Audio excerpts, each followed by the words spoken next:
حاضرین کرام، اللہ تعالیٰ کا کروڑ ارب شکر ہے، اور شکر ادا ہی نہیں ہو سکتا۔ ہم تو کیا، جناب موسیٰ علیہ السلام نے اللہ کی بارگاہ میں عرض کیا تھا کہ یا اللہ تیرا شکر ادا کریں تو تیرا شکر تو ادا ہو نہیں سکتا۔ تو اللہ کریم نے فرمایا یہ جو احساس ہے نا تمہارا کہ میرا شکر نہیں ادا ہو سکتا، یہی شکر ہے۔ تو ہم یہ کہتے ہیں کہ یا اللہ تیرا شکر ادا نہیں ہو سکتا۔ دیکھیں نا، اللہ نے ہمیں جتنی نعمتیں دی ہیں، میں گنوانا شروع کروں تو سارا جمعے کا وقت ہی ختم ہو جائے اس میں۔ آنکھ سے لے کر اور پاؤں تک، زبان سے لے کر کان تک گنتے چلے جائیں، اللہ نے کتنا کرم کیا ہوا ہے، کیسی اس نے ہمیں صحت عطا کی ہے، کیسی اس نے ہمیں نعمتیں دی ہیں۔ اس کا شکر، تو اس کا سب سے بڑا شکر یہ ہے جو حضرت ابراہیم بن ادم رحمۃ اللہ علیہ سے کسی نے پوچھا کہ سب سے بڑا شکر کیا ہے، انہوں نے کہا سب سے بڑا شکر یہ ہے کہ اللہ نے ہمیں اپنے حبیب کا امتی بنا دیا۔ 1,24,000 انبیاء کرام اللہ کی بارگاہ میں عرض کرتے رہے کہ ہمیں اپنے محبوب کا امتی بنا دے، تو ہمیں اللہ تعالیٰ نے بغیر کسی، ہم نے کیا اللہ کا سنوارا ہے، ہم نے کون سے کوئی رقمیں خرچ کی ہیں، یہ اس کا کرم ہے کہ اس نے اپنے حبیب کا ہمیں امتی بنا دیا۔ تو اس شکر کے تحت اللہ کا شکر ہے، پھر ہمیں اللہ تعالیٰ نے اپنے محبوب صلی اللہ علیہ وسلم کی اہل بیت کی محبت ہمارے لوگوں میں جو جاگزی کر دی۔ اہل بیت سے محبت، صحابہ کرام سے محبت، اولیاء امت سے محبت، سارا ہمارا جو دین اسلام ہے۔ میں ایک دفعہ لاہور میں سارے افسروں کو جو تھا اسٹاف کالج میں لیکچر دے رہا تھا، تو ایک سیکرٹری تھے اس زمانے میں، ہوم سیکرٹری اٹھ کے کھڑے ہو گئے، انہوں نے مجھے کہا کہ دین اسلام ایک لائن میں کیا ہے اگر آپ بتائیں تو۔ میں نے کہا دین اسلام ادب کا نام ہے، یہ اپنے سے بڑے کے ادب شروع ہوتا ہے، اس کے بعد پھر یہ اپنے استاد تک جاتا ہے، پھر مرشد تک، پھر ماں باپ تک، پھر آگے اولیاء تک، پھر آگے صحابہ تک، اہل بیت اطہار تک، انبیاء تک، اور انبیاء میں سے نبی الانبیاء تک، پھر اللہ تک۔ ادب ہی ادب ہے، اور ادب نہیں ہے تو دین کوئی نہیں ہے، ختم۔ جس میں ادب نہیں ہے اس میں اسلام اس کے قریب سے بھی نہیں گزرا۔ تو آج چونکہ جیسے سید صاحب نے فرمایا کہ کل سیدنا علی مرتضیٰ شیر خدا کے جو ولادت پاک کا دن تھا، کل سارے عالم اسلام میں اس بات کی خوشی منائی جاتی کہ علی جو سیدنا علی مرتضیٰ شیر خدا کا یوم ولادت تھا، پوری دنیا میں خوشی تھی۔ اور میں نے کل بھی آپ نے سنا ہوگا، آج بھی میں نے پروگرام کیا، تو میں نے کہا کہ بھئی جب سیدنا علی مرتضیٰ شیر خدا کی ہم شان بیان کر رہے ہوتے ہیں تو ہمارا ایمان اور یقین ہے کہ گنبد خضرا کے مکین صلی اللہ علیہ وسلم خوش ہو رہے ہوتے ہیں۔ قرآن حکیم میں سب سے زیادہ آیات جس ہستی کی شان میں آئی ہیں ان کا نام سیدنا علی مرتضیٰ شیر خدا ہے۔ احادیث مبارکہ میں سب سے زیادہ جس ہستی کی شان بیان ہوئی ہے وہ سیدنا علی مرتضیٰ شیر خدا ہے۔ اور سیدنا علی مرتضیٰ کا رسول اللہ صلی اللہ علیہ وسلم سے کیا تعلق ہے؟ حضور صلی اللہ علیہ وسلم فرماتے تھے کہ علی کا اور میرا وہی رشتہ ہے جو آنکھ کا جسم سے ہے، پھر فرمایا جو روح کا جسم سے ہے، میرا رشتہ وہ ہے، جو جان سے جسم کا ہے وہ رشتہ میرا علی کے ساتھ ہے۔ تو سیدنا علی مرتضیٰ شیر خدا جب آئے تو دیکھیے ان کی شان کیا ہے کہ 3 روز تک آپ نے آنکھ نہیں کھولی، سب کتابوں میں لکھا ہے مورخین۔ تیسرے دن جب سید عالمین صلی اللہ علیہ وسلم تشریف لائے اور آپ صلی اللہ علیہ وسلم کی جب آواز سنی تو سیدنا علی مرتضیٰ نے اپنی چشمان مبارک کھولی، آنکھ کھولی، تو پہلا چہرہ جو تھا جس پہ نظر پڑی علی مرتضیٰ کی وہ یہ تھا من رانی کا مدعا چہرہ۔ رسول اللہ صلی اللہ علیہ وسلم من رانی فقط را الحق، جس نے مجھے دیکھا اس نے حق کو دیکھ لیا۔ وہ چہرہ سب سے پہلے جس چہرے پہ نگاہ پڑی وہ محمد رسول اللہ صلی اللہ علیہ وسلم کا چہرہ ہے تھا۔ اور پھر آپ نے کوئی گھٹی کوئی چیز ماں کا دودھ بھی نہیں پیا۔ جب سید عالمین صلی اللہ علیہ وسلم اپنی زبان پاک جو تھی وہ سیدنا علی مرتضیٰ کے منہ میں ڈالی تو انہوں نے فوراً زبان جو تھی وہ چوستی شروع کر دی، اور جب تک سیدنا علی مرتضیٰ نے زبان نہیں چھوڑی حضور نے پیچھے زبان نہیں نکالی، وہ چوستے رہے۔ تو اہل معرفت نے کہا کہ 70,000 علوم جو تھے، علی مرتضیٰ کہتے تھے 70,000 علوم جو تھے وہ میرے سینہ عطر میں رسول اللہ نے اڈیل دیے۔ اس لیے جب آپ صلی اللہ علیہ وسلم فرماتے ہیں نا مدینۃ العلم والی بابوا، میں علم کا شہر ہوں، علی اس کا دروازہ ہے۔ اب جس نے علم حاصل کرنا ہے وہ آ کے علی مرتضیٰ سے حاصل کرے، اس دروازے سے گزرنا پڑے گا۔ ایسے نہیں سیدنا عمر فاروق رضی اللہ تعالیٰ عنہ جیسا اتنا جلیل القدر صحابی جس کے نام سے شیطان بھاگ جائے، سیدنا فاروق اعظم جس راستے سے گزرے شیطان اس راستے نہیں آ سکتا، وہ بھاگ جاتا ہے۔ آج کے بد نصیب ہیں وہ ملا جو کہتے ہیں جی کہ نبیوں سے بھی خطا ہو سکتی ہے، فلاں سے بھی خطا ہو سکتی ہے۔ سیدنا عمر فاروق جس گلی سے گزرتا ہے شیطان رسول اللہ صلی اللہ علیہ وسلم بھاگ جاتا ہے، ڈرتا ہے فاروق اعظم سے۔ تو فاروق اعظم سے شیطان ڈرتا ہے تو نبی الانبیاء سے نعوذ باللہ ان کو کوئی غلط بات کہلوا سکتا ہے؟ کیسی بد نصیبی، کیسی کیسی باتیں شروع ہو گئی ہیں۔ تو فاروق اعظم جیسی ہستی کہیں اگر علی نہ ہوتے تو عمر ہلاک ہو جاتا۔ پھر فرمایا ایک مرتبہ سیدنا عمر فاروق نے، یا اللہ مجھے اس قوم میں زندہ نہ رکھنا جس میں علی نہ ہو، علی کے بغیر۔ اور پھر فرمایا اب ماؤں کے لیے محال ہے، کوئی ماں دنیا میں علی جیسا بیٹا نہیں اب جن سکتی۔ یہ ہے صحابہ کی آپس میں محبت۔ لوگ اس بات کو نکالتے ہیں صحابہ کی آپس میں بڑی دشمنیاں تھیں۔ میں نے بہت دفعہ کہا ہے کہ صحابہ کی دشمنیاں نہیں ہو سکتی، یا رب کا قرآن پھر غلط کہنا پڑے گا تو پھر صحابہ کی دشمنی ثابت ہوگی۔ رب کا قرآن کیا کہتا ہے؟ محمد رسول اللہ، محمد اللہ کے رسول ہے۔ والذین معہ اشداء علی الکفار رحماء بینہم، جو رسول اللہ صلی اللہ علیہ وسلم کے ساتھی ہیں، جو ان کے غلام ہیں، یہ کفار پہ بڑے سخت ہیں لیکن آپس میں رحیم و کریم ہیں۔ اللہ کو نہیں پتا تھا کہ صحابہ تو آپس میں ایک دوسرے کے دشمن ہوں گے۔ یہ بدبخت لوگ، بد نصیب لوگ، کم علم لوگ ہیں جو کہتے ہیں جی حضرت علی کی، ابو بکر صدیق کی، حضرت عمر کی بڑی دشمنیاں تھیں۔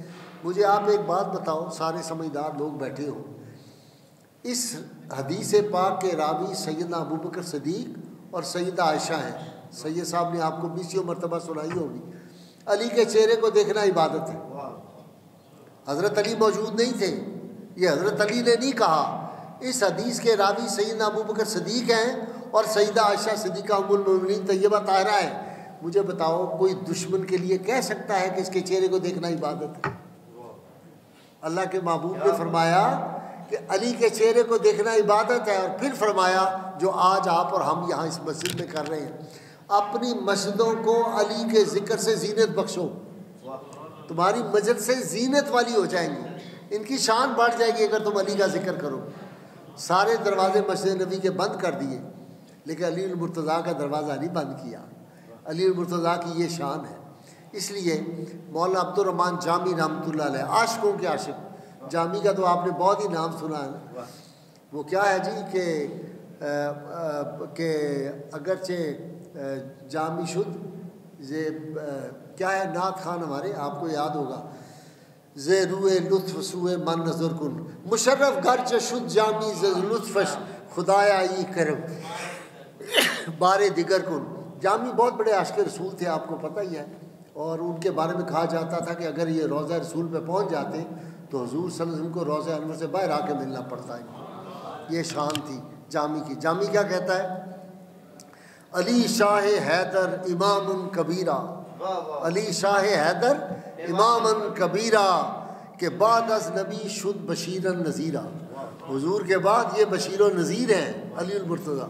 پھر فرماتے ہیں محب علی جنتی بعد مردن، جو حضرت علی سے محبت رکھتا ہے وہ مرنے کے بعد جنتی ہو جائے گا، اس کو جنت میں جگہ ملے گی جس کے دل میں علی کی محبت ہوگی۔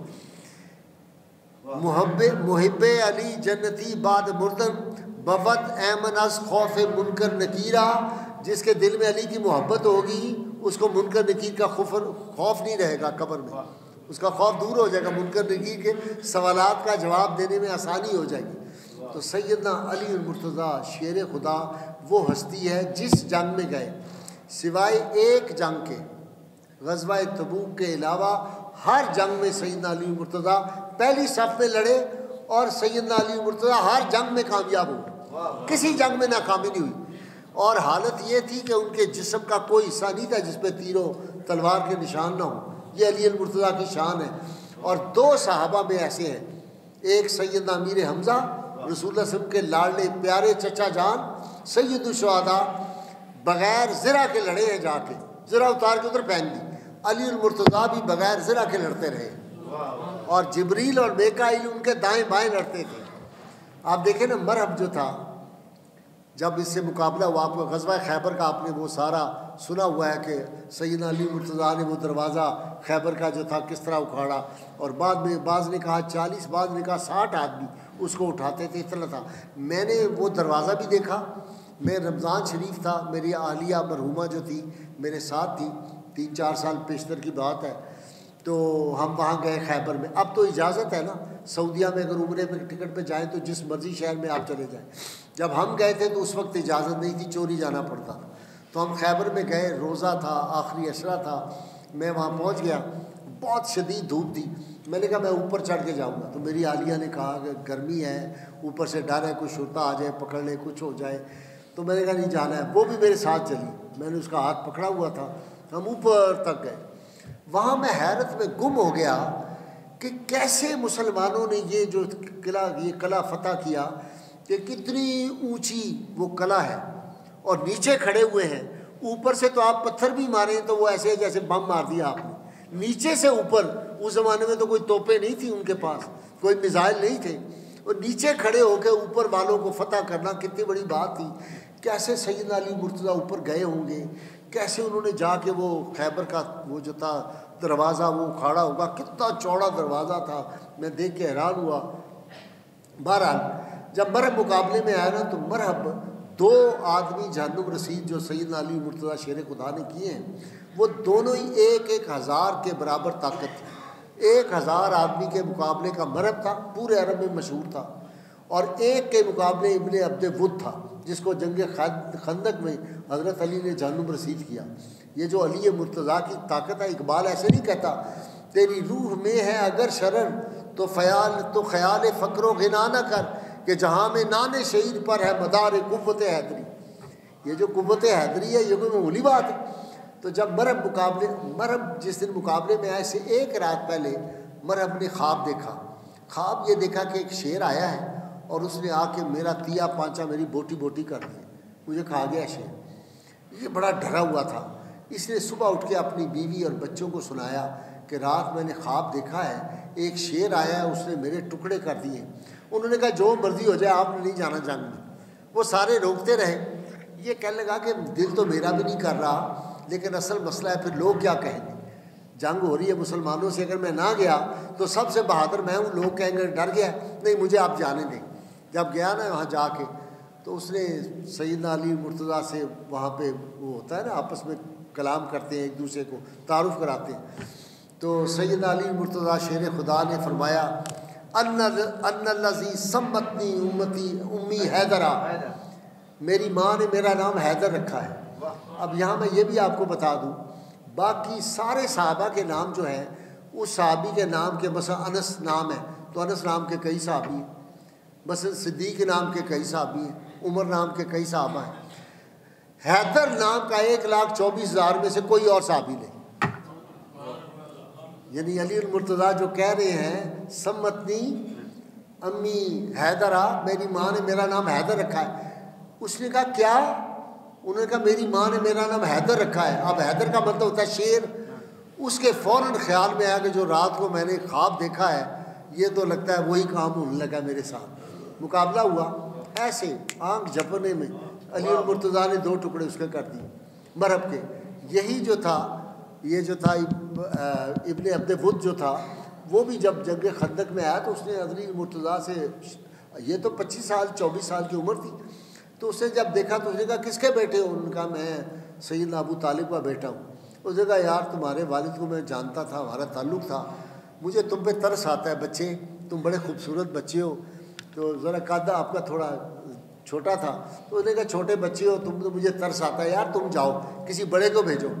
سید علی مرتضیٰ نے کہا ذرا تم آؤ تو صحیح مقابلے میں، تمہیں پتہ چلے گا کہ میری جو تلوار یہ ذوالفقار حیدری ہے نا، یہ بجلی سے زیادہ تیز ہے، تم آؤ مقابلے میں۔ اور واقعی مقابلے میں اس نے وار کیا، وہ وار انہوں نے اپنی تلوار پہ سا، نہیں کچھ نقصان ہوا، جب تلوار حیدری چلی تو 2 ٹکڑے ہو گیا تھا۔ لیکن اس کی وہ بہن نے بڑی زبردست بات کی تھی، جب وہ آئی نا تو اس کو لوگوں نے بتایا کہ فلاں کو تیرے بھائی نے قتل کیا ہے. تو اس نے کہا لگتا ہے بڑا خاندانی آدمی تھا, اس نے میرے بھائی کی اس زمانے کے مطابق لاکھوں روپے کی زرہ تھی, اسے زرہ نہیں اتاری میرے بھائی کی, لگتا ہے کوئی خاندانی آدمی. انہوں نے کہا علی المرتضیٰ نے کہا کہ ہاں تبھی بڑے خاندان کا آدمی تھا. چلے شکر ہے کسی چھوٹے نے تو نہیں مارا میرے بھائی کو. ان کا پھر تکبر تو آپ کو پتہ ہے نا جو اس وقت تھا عربوں میں. جس طرح جب ابو جہل کا گردن کاٹنے لگے تھے تو اس نے کیا کہا تھا ان بچوں کو, انہیں ذرا نیچے سے کر کے کاٹنا تاکہ پتہ چلے سردار کی گردن ہے. تو یہ سیدنا علی المرتضیٰ شیر خدا کی جو قوت اور طاقت اللہ تعالیٰ نے ان کو عطا کی ہوئی تھی وہ علی المرتضیٰ کو. اور پھر ان کی شان یہ ہے کہ جب بدر اور احد میں آپ گئے اترے ہیں کفار کے خلاف, تو رسول اللہ صلی اللہ علیہ وسلم نے فرمایا کہ جبرائیل اور میکائیل جو تھے دونوں یہ علی کے دائیں اور بائیں لاڈے تھے ان کے ساتھ. اور یہی بات تھی ہجرت کی رات. آپ نے واقعہ سب نے سنا ہوا ہے کہ ہجرت کی رات رسول اللہ صلی اللہ علیہ وسلم نے حضرت علی کو اپنے بستر پہ لٹا دیا. امام غزالی نے لکھا رحمۃ اللہ علیہ نے کہ حضرت علی سے کسی نے پوچھا کہ یار علی اس دن تو پھر ڈر بڑا سی, سارے دشمنوں نے گھیرا ڈالا ہوا تھا کاشانہ نبوی کو, حضور صلی اللہ علیہ وسلم کو شہید کرنا چاہتے تھے, تو اس دن تو بڑی بے چینی میں رات گزری ہوگی نا, بندہ دشمنوں کو دیکھتا ہے آ تو نہیں گئے, اندر تو نہیں داخل ہو گئے. حضرت علی نے قسم کھا کے کہا کہ جتنی سکون کی نیند اس رات مجھے آئی ہے زندگی میں کبھی نہیں آئی. تو امام غزالی نے لکھا کہ اصل بات یہ تھی کیوں نہ نیند آتی حضرت علی کو آرام کی, اللہ تعالیٰ نے جبریل امین کی ڈیوٹی لگا دی کہ جا کے علی کی حفاظت کرنا, نمبر 1. نمبر 2, حضرت علی نے جو بات کی وہ کمال کی بات ہے. یہ ہے صحابہ کا ایمان. سیدنا علی المرتضیٰ سے کہا کہ آپ کو نیند میٹھی نیند کیسے آئی؟ کہنے لگے سنو, اللہ کے محبوب صلی اللہ علیہ وسلم نے چلتے وقت مجھے فرمایا تھا کہ علی کل تم لوگوں کی امانتیں جو میرے پاس پڑی ہوئی ہیں وہ دے کے تو مدینہ میرے پیچھے چلے آنا. اللہ کے محبوب نے فرمایا تھا کل امانتیں دے کے مدینے چلے آنا. حضور کی بات کیسے غلط ہو سکتی تھی, مجھے مدینہ جانا ہی جانا تھا. یہ ایمان کی اس وقت ہمیں ضرورت ہے کہ اللہ کے محبوب کا جو فرمان ہو اس پہ لوہے کا یقین. دیکھیں نا حضرت علی بہت زیادہ بیمار ہو گئے, صحابہ آپ کی تیمارداری کے لیے آئے, بہت شدید بیمار تھے. انہوں نے کہا سرکار سانو تے ڈر لگ گیا سی کہ تسی کتے فوت ہی نہ ہو جاؤ. علی المرتضیٰ شیر خدا کا جواب سنیں رضی اللہ تعالیٰ. حضرت علی نے فرمایا کہ مجھے تو بالکل کوئی ڈر نہیں تھا کہ مجھے موت آ جائے گی. انہوں نے کہا کیوں؟ فرمانے لگے کہ اللہ کے محبوب صلی اللہ علیہ وسلم نے فرمایا تھا علی جو تجھے شہید کرے گا وہ دنیا کا بدبخت ترین انسان ہوگا. پہلے ایک نبی کی اونٹنی کی جو کوچے کاٹی تھی حضرت صالح علیہ السلام کی, وہ دنیا کا اول بدترین شخص تھا, اور دوسرا بدترین وہ ہوگا جو تجھے شہید کرے گا. تو فرمان لگے کہ رسول اللہ صلی اللہ علیہ وسلم فرمایا تھا کہ علی تمہاری جب شہادت ہوگی تو تمہاری داڑھی جو ہے یہ تمہاری پیشانی سے خون داڑھی سے تر ہو جائے گی خون سے. تو کہہ لیں گے ابھی داڑھی تو میری خون سے تر نہیں ہوئی, اس لیے مجھے بیماری کا کوئی ڈر نہیں, میں فوت نہیں ہوں. اسی طرح حضرت انس بن مالک جو تھے ان کے بھائی تھے برا بن مالک رضی اللہ تعالیٰ عنہ, یہ مسلمہ کذاب کے خلاف بھی جنگ میں جب آپ کو پتہ ہے جب لڑے تھے بڑے زبردست. تو مسلمہ جو تھا نا جو جس نے جھوٹا نبوت کا دعویٰ کیا ہوا تھا, تو مسلمہ کذاب بڑا بہادر آدمی تھا اور بڑے اس کا لشکر. آپ کو پتہ ہے یہ واحد جنگ تھی جس میں 1200 صحابہ شہید ہوئے. اتنے صحابہ, رسول اللہ صلی اللہ علیہ وسلم کی ظاہری حیات میں 82 جنگیں ہوئی ہیں, اور جن میں سے 19 میں رسول اللہ صلی اللہ علیہ وسلم نے خود بطور کمانڈر ان چیف کے فوجوں کی سربراہی کی ہے. ٹوٹل کیجویلٹی جو ہے یہ 759 جو کیجویلٹیز کافروں کی تھی, اور جو مسلمانوں کی اور کافروں کی ملا کے جو کیجویلٹی ہیں یہ 1000 تقریباً 1008 کے قریب یہ بنتی ہے. 759 جو تھی وہ کافر جو تھے مرے تھے, باقی مسلمان, اور 1018 یہ جو ہے کل تعداد 259 مسلمان شہید ہوئے تھے ان جنگوں میں. اکیلے مسلمہ کذاب کے خلاف مسلمان جو شہید ہوئے 800 ان میں سے حافظ قرآن تھے, 800 حافظ قرآن. اب یہ اندر چلا گیا, اندر جیسے آپ نے لاہور کا شاہی قلعہ دیکھا ہو, اتنا بڑا شاہی قلعہ, اس کا دروازہ تھا, وہ دروازہ نہیں کھل رہا تھا.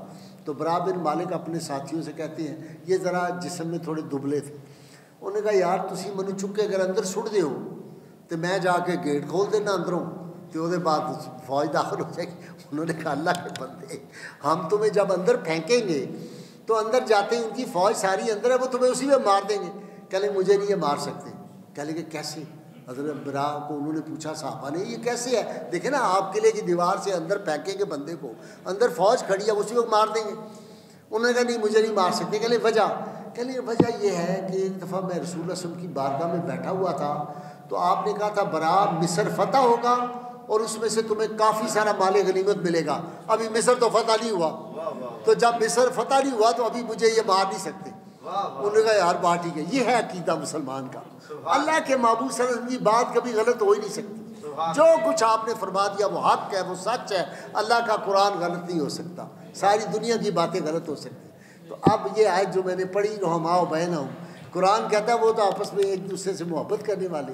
صحابہ کی محبت کا یہ عالم ہے کہ حضرت عمر فاروق رومیوں کے خلاف جہاد کے لیے فوج جانے لگی ہے. حضرت عمر فاروق رضی اللہ تعالیٰ زرہ پہنتے ہیں, تلوار پکڑتے ہیں, نیزہ لگاتے ہیں, خنجر لگاتے ہیں اور باہر نکل کے, تو حضرت علی کو کسی نے بتایا کہ وہ عمر فاروق جا رہے ہیں اس فوج کی سربراہی, فوراً پہنچے. انہوں نے کہا خدا کا خوف یہ کیا کر رہے ہیں آپ نہ جائیں جنگ کے لیے, آپ کتب ہیں, آپ قلعہ ہیں ہمارا, اگر آپ خدا نخواستہ شہید ہو گئے اسلام مٹ جائے گا دنیا سے, آپ نے نہیں جانا. مجھے بتاؤ کوئی دشمن کو یہ کہتا ہے کہ آپ نہ جائیں؟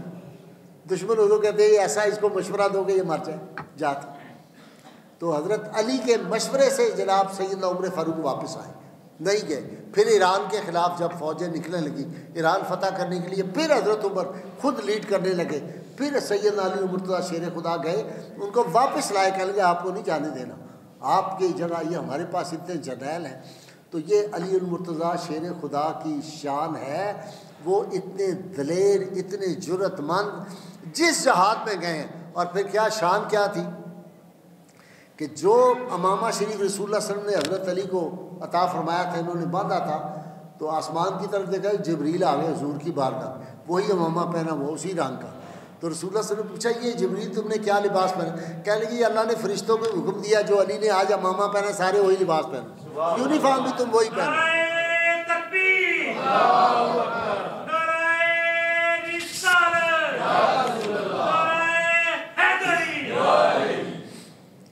اب جنگ احد میں رسول اللہ صلی اللہ علیہ وسلم نے حضرت علی کو بلایا ایک طرف اور بلا کے انسٹرکشن دی کہ اس طرح کرنا, جب جنگ شروع ہو تو تم نے اس طرح کرنا ہے, اس طرح جو بھی ہدایات کمانڈر ان چیف دیتا ہے, یہ رسول اللہ صلی اللہ علیہ وسلم کو جو تھے وہ انسٹرکشن دے رہے تھے. اتنی دیر میں رسول اللہ صلی اللہ علیہ وسلم جب تلقین فرما رہے تو جبریل نے آ کے حضور صلی اللہ علیہ وسلم کی بارگاہ میں عرض کیا یا رسول اللہ آپ علی کو بہت لمبی تفصیلات آج بتا رہے ہیں, احد کے بارے میں لمبی تفصیلات آپ بتا رہے ہیں حضرت علی کو. تو رسول اللہ صلی اللہ علیہ وسلم آیا انہو منی و انا منہ, علی مجھ سے ہے میں علی سے ہوں. جبریل کو رسول اللہ صلی اللہ علیہ وسلم نے فرمایا کہ انہو منی و انا منہ, میں علی سے ہوں علی مجھ سے ہے. اب جبریل کا جواب سنیے, قربان جائیں. جبریل نے کہا انا منکما, یا رسول اللہ میں بھی تواڈے دونوں وچوں ہاں, میں بھی آپ دونوں میں سے ہوں. یہ ہے تعلق سیدنا علی المرتضیٰ شیر خدا کا اور جناب جبریل امین کا, یہ تعلق. اور اللہ کے ہاں جو ان کی شان ہے سیدنا علی المرتضیٰ کی, اس کو ہمیں سمجھنا چاہیے. اور پھر یہ جو دونوں جنگیں تھیں بدر احد یا جس جنگ میں حضرت علی گئے تو فرشتے کیا کہتے تھے, صحابہ نے آواز سنی, کئی صحابہ اس حدیث کے راوی ہیں, لا فتح الا علی لا سیف الا ذوالفقار, کوئی جوان نہیں سوائے علی کے اور کوئی تلوار نہیں ذوالفقار کے علاوہ. یہ سیدنا علی المرتضیٰ شیر خدا کی شان پاک تھی.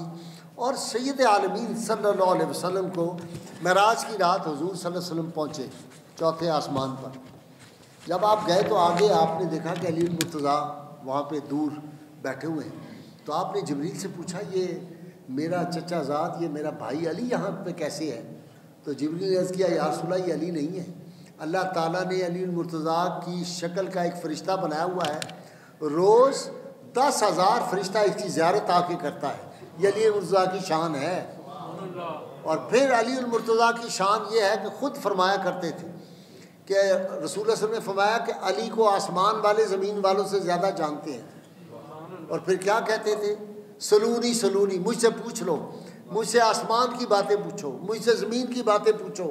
تو حضرت سعید بن مسیب رضی اللہ تعالیٰ عنہ یہ تابعی ہیں، اور ان کی شان یہ آپ نے سنا ہوگا نا کہ جس دن واقعہ ہلا ہوا ہے، یزید نے کی فوجوں نے حملہ کیا تھا، مسجد نبوی میں گھوڑے باندھے تھے، اور انہوں نے جو ممبر رسول پہ گھوڑوں نے پیشاب کیا، اور مسجد نبوی میں 3 دن اذان نہیں ہوئی۔ ایک صحابی تھے جو اندر رہ گئے، اور یہ بچ کیسے گئے کہ ان کی بظاہری حالت ایسی تھی جیسے ہمارے مجذوب لوگ ہوتے ہیں۔ تو یزیدی فوجوں نے کہا تھے چل رہا ہے شراب پاگل ہے شاید، انہوں نے اس لیے چھوڑ دیا، ورنہ کوئی صحابی جو صلح حدیبیہ کے موقع پہ موجود تھا ایک ایک کو چن کے یزیدی فوجوں نے شہید کیا تھا۔ آج ہماری بد نصیبی نہیں کہ پاکستان کے بعد ملا کہتے ہیں یزید رضی اللہ تعالیٰ عنہ، یزید علیہ السلام، یزید تو بڑا بے گناہ تھا، یزید تو بڑا عظیم آدمی تھا، یزید پہ تو ہمیں سلام پڑھنا چاہیے، نعوذ باللہ من ذالک۔ تو میں نے کہا اس کے ساتھ اگر تم جرت کرو اور تم حلالی ہو تو یہ بھی دعا کرو کہ اللہ تعالیٰ جو یزید حشر کرے وہی تمہارا کرے۔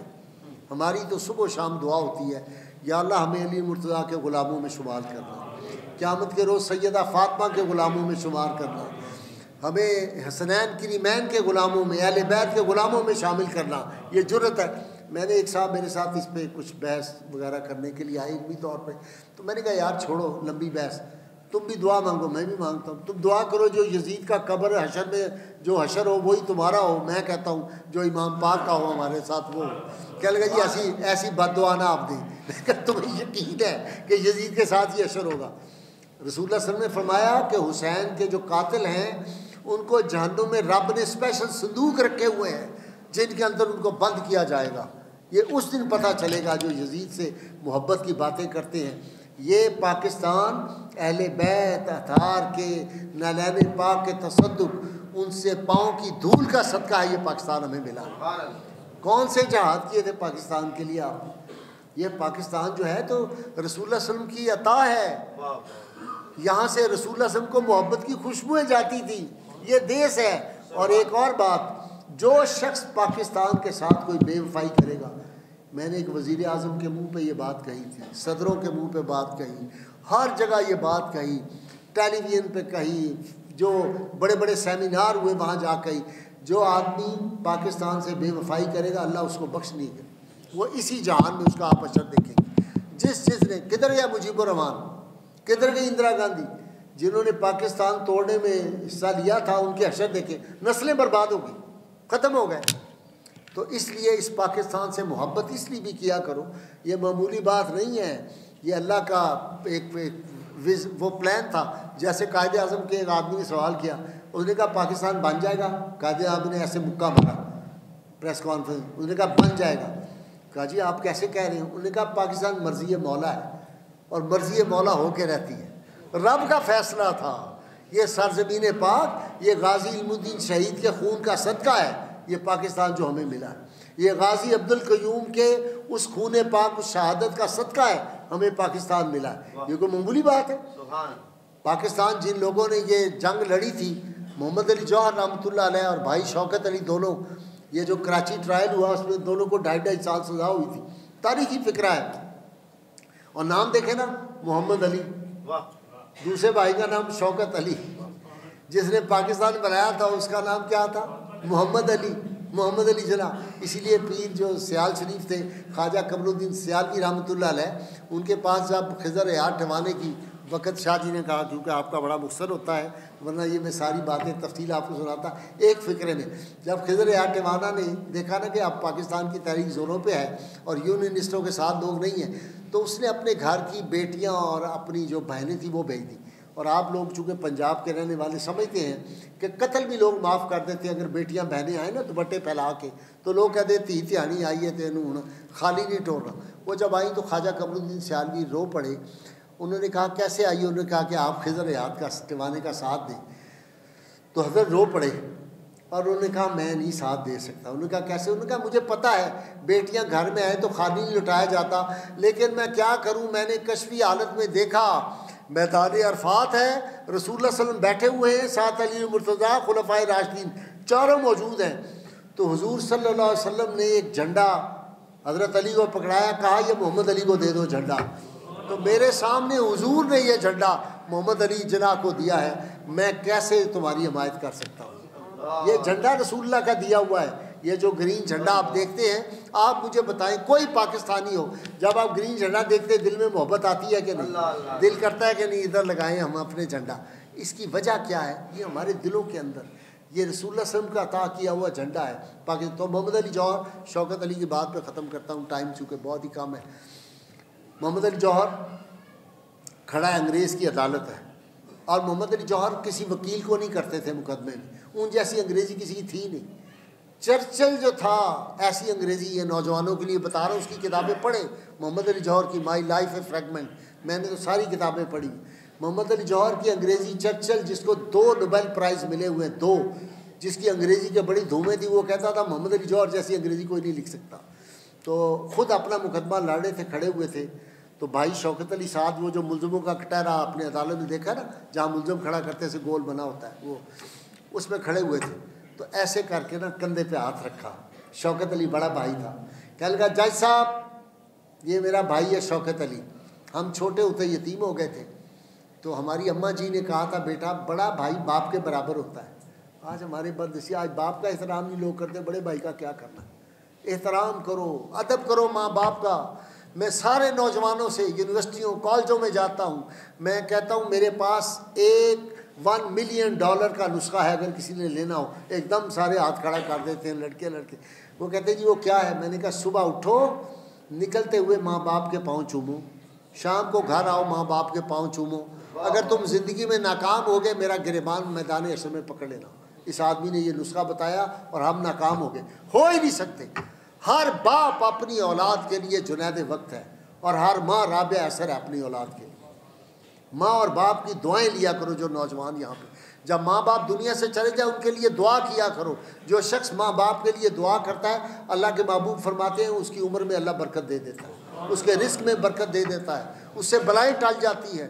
نیک ماں باپ ہو تو سبحان اللہ، ماں باپ تو دنیا دار آپ سے گناہ گار بھی ہوں، ان کی بھی خدمت کرو، اللہ تمہیں بڑا کچھ دے گا. تو خیر محمد علی جوہر نے کہا جاج صاحب ہم گھر سے جاتے تھے تو میری اماں مجھے اور شوکت علی کو چوانی دیتی تھی، 4 آنے. اب تو آج کے بچوں کو نہیں چوانی پتہ، ہمیں تو ٹکا ملتا تھا، 1 آنا ملتا تھا 4 کونے والا. جو بڑے بزرگ ہیں ان کو پتہ ہوگا، اسکول جاتے تھے. انہوں نے کہا چوانی دیتی تھی ماں مجھے، چوانی اس کو.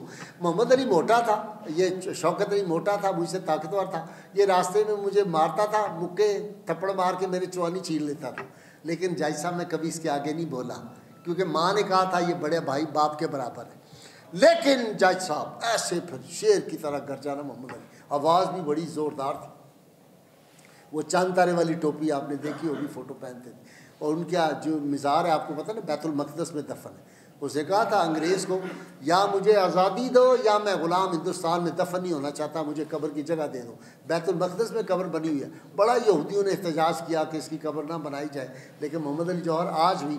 تو علامہ اقبال نے کہا کہ محمد علی جوہر نے اس لیے وہ جگہ مانگی تھی کہ جہاں سے اللہ کے محبوب صلی اللہ علیہ وسلم عرش پہ گئے تھے، محمد علی کی جو روح تھی اس نے وہیں سے پرواز کرنی تھی جہاں اللہ کے محبوب کے قدم لگے. تو انہوں نے کہا یہ میرا بھائی ہے جج صاحب، باپ کی جگہ احترام کرتا ہوں، لیکن اگر یہ میرا بھائی میرے پیغمبر صلی اللہ علیہ وسلم میرے آقا کی شان میں گستاخی کرے، رب کعبہ کی قسم میں اسی عدالت میں آپ کے سامنے اس کا سر تن سے جدا کر دوں. یہ ہے ہماری محبت، یہ ہے غیر مشروط محبت اور لامحدود وفاداری جو میں روز کہتا ہوں. تو سیدنا علی المرتضیٰ شیر خدا کی جو محبت رسول اللہ صلی اللہ علیہ وسلم سے تھی، وہ کیا ادب تھا. صلح حدیبیہ لکھی جا رہی ہے، معاہدہ لکھا گیا، لکھا کہ من محمد رسول اللہ، محمد رسول اللہ کی طرف معاہدہ. کفار کھڑے ہوئے، انہوں نے کہا ہم رسول اللہ مانتے تو لڑائی کس بات کی تھی، ہم آپ کو محمد بن عبداللہ مانتے ہیں، محمد رسول اللہ تو ہم مانتے ہی نہیں. رسول اللہ صلی اللہ علیہ وسلم فرمایا علی کاٹ دو. یہ رسول اللہ کا لفظ، کہہ لیا علی کا قلم کیسے کاٹ سکتا ہے رسول اللہ، ساری زندگی آپ پہ قربان، میں یہ لفظ نہیں کاٹ سکتا. حضور صلی اللہ علیہ وسلم خود قلم پکڑ کے اس کو 2 گول دائرہ لگا دیا وہاں پہ. یہ علی المرتضیٰ. تو صحابہ کرام کو پتہ تھا کہ حضور صلی اللہ علیہ وسلم کی محبت کیا ہے. یہ محمد کی حفیظ جلندی کہہ گئے محمد کی محبت دین حق کی شرط اول ہے، اسی میں ہو اگر خامی تو سب کچھ نامکمل ہے۔ اللہ تعالیٰ مجھے اور آپ کو رسول اللہ صلی اللہ علیہ وسلم کی سچی پکی محبت عطا فرمائے، اہل بیت کا ادب کرنے کی توفیق عطا فرمائے۔ سیدنا علی المرتضیٰ شیر خدا کی جتنی خدمات ہیں دین اسلام کے لیے وہ بیان کرنے لگوں تو شام تک بیان کرتا رہوں تو شاید اس کا کوئی معمولی سا حصہ بیان ہو سکے۔ وہ جبریل امین کی زبان ہونی چاہیے علی المرتضیٰ کی شان بیان کرنے کے لیے۔ اللہ تعالیٰ ہمیں با ادب لوگوں میں ہمارا حشر کرے۔ وآخر دعوانا